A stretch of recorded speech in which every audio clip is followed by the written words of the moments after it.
உலகத்தின் பந்தங்கள் எல்லாம் நீ சொல்லி தந்தாயே. பிறப்புக்கும் இறப்புக்கும் இடையில் வழி நடத்தி சென்றாயே.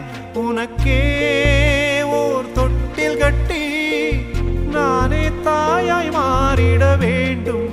ஆராரிராரோ நான் இங்கே பாட,